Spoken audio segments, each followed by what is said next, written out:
Hey guys, Saf here with another Raid Shadow Legends video. Now, I'm kind of continuing on this theme of doing a bit of champion review builds. I haven't got the Iudex Artor yet, but I kind of wanted to do a bit of a preview because players will be getting him, I think, pretty soon, like in the next kind of week or two. And they're going to be wanting to know, should I build him straight away, should I not? So I thought it was a good time to do a video with my opinion on Iudex Artor. He's a guaranteed free champion you're going to get during this event, and he is kind of a support revive type champion. So let's take a look at what we got here. Sensor Whirl level 1 attacks all enemies, heals all allies by 5% of his max HP. It's pretty okay, nothing crazy, nothing special. 5% max HP. It is his HP, which is good. This will be a bit like Elva, where you don't really notice that Elva's doing a lot of healing, and at the end of the fight you'll go, wow, she did like 1 million or 2 million. It's going to be very similar because he's just going to chip away at it. The only difference is you need to use a 1, so it's not like you're going to get it every turn. I would say it should have been probably 10% with the current power level that we've got for Raid Shadow Legends, because Elva heals every ally by, what, 10% of their max HP every time they take a turn. So if we're going to look at that as a comparison, this probably should have been 10% if it's on A1. Incense of Inspiration is the A2, places increased attack and strengthen on all allies for 2 turns. Okay, great. Increased attack is always nice to have. Strengthen is a bit of a weird mix with increased attack, because if I'm increased attack, it's like I'm surviving and I'm doing damage. Like, I prefer increased defense before strengthen, even though strengthen is valuable. It's a bit of a weird mix. And then we get a 15% turn meter fill. Again, I'll be honest, that's a little bit epic tier, that fill.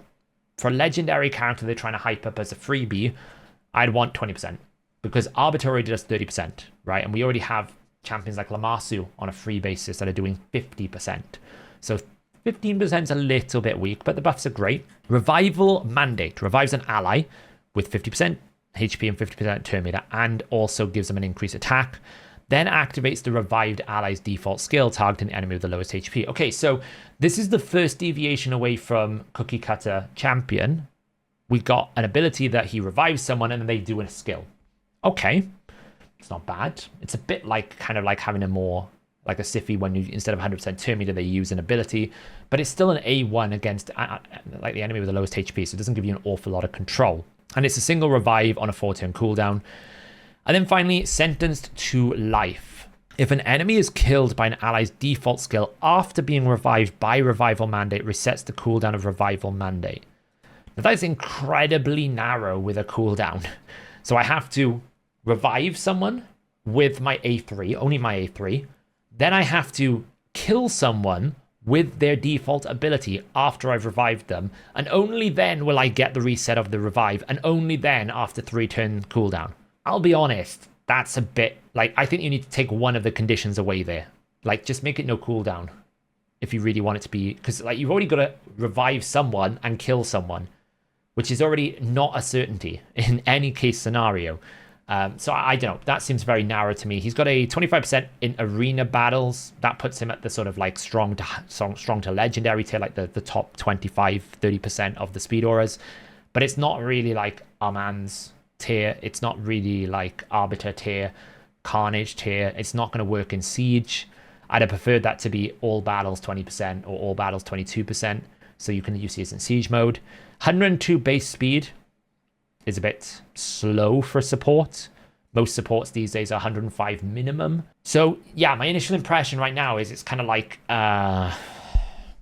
epic in legendary man's clothing, because you got to think, what the way to look at this is, okay, he's a single target reviver. Who is he competing with in the bracket of single target revive champions? And that's the real question we've got. So really, if we look at this right now, if I just kind of pull out all of my revive champions that I have in my account, and there's not every revive in the game, but let's just have a look what we've got here. So I would say one of the most strongest, one of the most powerful single target revives we got right now is Ancora and Siffy, right? They're the two that probably are the most powerful single target revives we kind of have.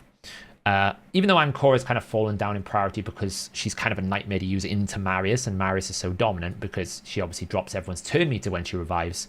What she does give you is a 75% and a full reset. And that's pretty big, because when you revive someone with a full reset and that much turn meter, you're basically getting the same thing as Iudex, where you get more control, more choice. If it's White King Master's 100% turn meter, and she reduces turn meter of all enemies. That's on a 3-turn cooldown. So I don't think it rises to that level of power because this is a full reset. If we have a look at someone like Raglan, that's a 2-turn cooldown, full turn meter.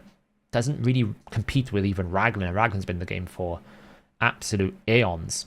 We got Morley. Morley probably not as good, but you do get a block damage, which is useful because when they get revived, that's going to help you. So again, I would say it's on par with Morley. Do we have any others? Elva would be the other one that people note. And actually, Elva is really difficult to fight into if she gets going because whenever she revives someone, often they get the Veil as well, so they're untargetable. But she's going to give you both increased defense and increased attack. Iudex is kind of really put in a position where you need an attack-based champion. And that's on a 3-turn cooldown. But I will say he's probably on par with her revive. But then, if you think about it, Elva is healing you 10% every time your ally takes a turn. Elva is also cleansing all debuffs, increased speed and block debuffs. She's putting continuous heals out. She's perma-veiling, and she can work in siege. So that's the thing to take into account here, right? She can work in siege. She's also got a much higher base speed at 110. Raglan's 104 for an old. White Queen Encore is 111. Base speed is very important in the game. Base speed is what's going to determine how quickly your champion can go. And if it's at 102, you're already 8 speed lower before you even start putting gear on anyone. And that's the thing to consider. If you think Arbiter right now is a 110, right? You know, you look at Noelle, 105. She's quite slow, but I mean, that's okay because she's got an AoE revive, so you can take a hit on that front. If we look at someone like Uko, AoE revive, 109. Sulfurion, 109. Even Morley is 107. He's very slow for a support. What other single target revives do we have here? I would think like Duchess is actually, I would say Duchess he's kind of like in a similar vein with Duchess here, and Duchess is quite low in the meta these days. Like, is a long cooldown she's got and doesn't revive with any turn meter, but equally as slow.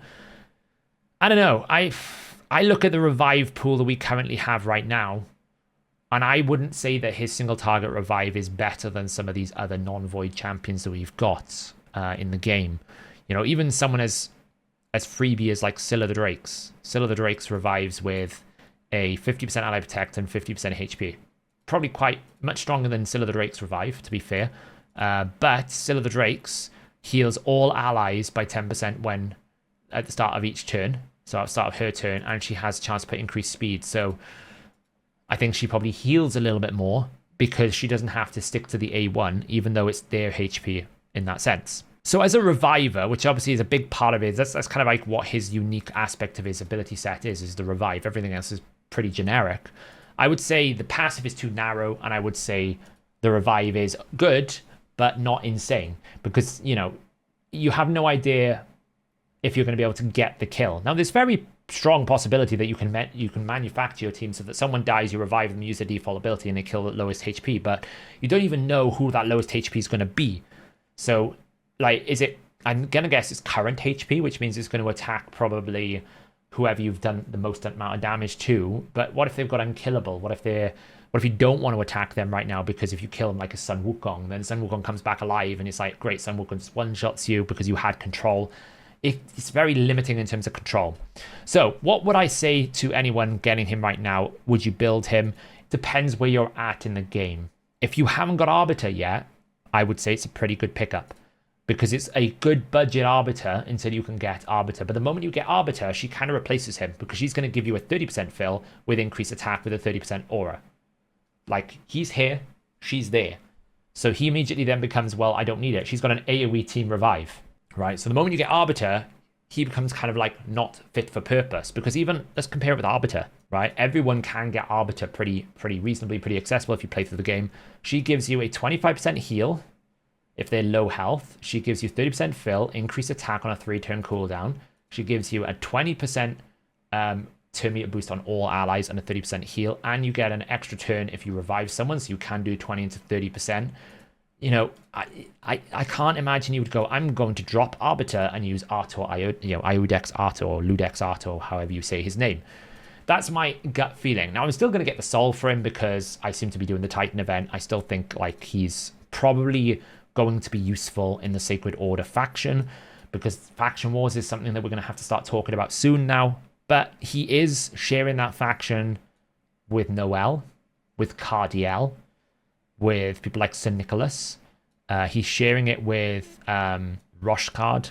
He's sharing it with I believe, Cardinal from an epic tier. It's not like the faction, Godseeker Neri, it's not like the faction is devoid of extremely good revivers. A Neri is probably going to be a better option because you get a full reset, 50%, 50% on a 3-turn cool or 4-turn cooldown, right? And she also is just going to keep you alive and extend you, but like she's just as good as him, if I'm being honest, for the job of reviving. She doesn't have the buffs, but from the reviving point of view, it's great. So I don't know if it's kind of like if you look at the factions, if you put him in something like, I would say, like Lizardmen. Lizardmen don't exactly have a ton of revivers, right? You get Pythian, great reviver, and obviously Lazarius, but I never really talk about mythicals when I'm looking at a faction because they're very hard to get. Like, unless you're going to pick up a Sulfurian, you're really looking at, you know, like Pythian for a reviver and maybe like a Broadmoor. Is it Broadmoor that can revive? I know one of these fusions, like, yeah, Broadmoor. Right, really budget. If you added Iudex Artor into the Lizardman, it would be a great addition to the faction because they do have a limited amount of revivers. There's not that many choices available to you here for a reviving team. So if you happen to have a hard mode faction was whatever they're going to do that's really difficult for Lizardman, your choices are limited. Whereas I feel like putting it in the Sacred Order, I could go with Noel, which is a recent fusion. I could pick up a Cardinal, which is 100% turn me to fill AoE revive, you know. There are Godseeker Neris in here. We've also probably got some revivers that are not like super. I'm sure there's a rare reviver in here, and I can't remember which one it is. But there's a bunch of different supports and various different things. Like increased attack is also not that difficult to find in this faction. So I just think it's kind of like they've picked a faction that already has a great amount of options for hard mode. They should have probably put him in somewhere else. But I don't want to diminish. It's not like he's bad, right? He's not like he's terrible. I think, you know, if you're early game, I think he's great investment. He's great investment, right? Would I book him? Probably I wouldn't rush to book him, but he's a great arena option until you get Arbiter. So that will really help you, right? His A1 doesn't need books. His A3, okay, doesn't really need books because the passive should reset it, which means you don't need books there. You can get away with not having books on the A2, so you could use him as an unbooked option. I think early game is great.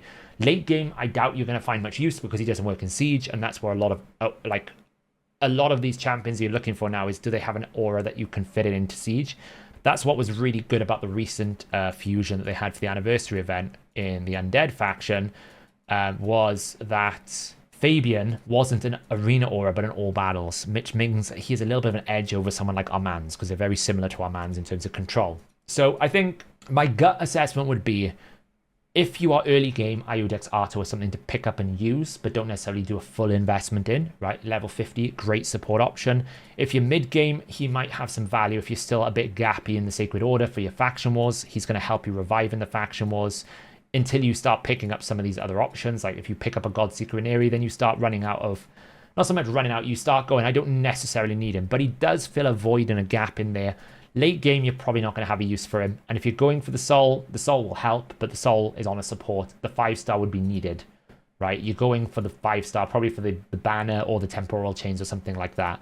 Having a 3-star or 4-star soul is only going to make him stay alive. He's not a damage dealer. He's not going to benefit from the critical damage. So really, if you want the soul, go for the 5-star. And I'm going to leave it there. But I will probably do a video guide on him once I get him. I'll build him up to see how I can use him.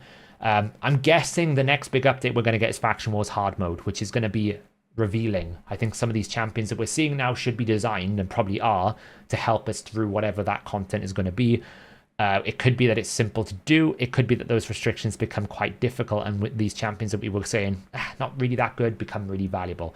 Let me know in the comments below, guys, how are you looking at Iudex Artor or Iudex Artor? I'm probably saying it wrong. If I am, I apologize. I personally think he's kind of like a 4-star champion, like 3.5, 4-star. He's not crazy. I wouldn't rush to build him, but I see that some people will have a use for him. That's where I would put him at. Yeah, let me know in the comments below, guys. Thanks so much for watching. I'll catch you in the next video.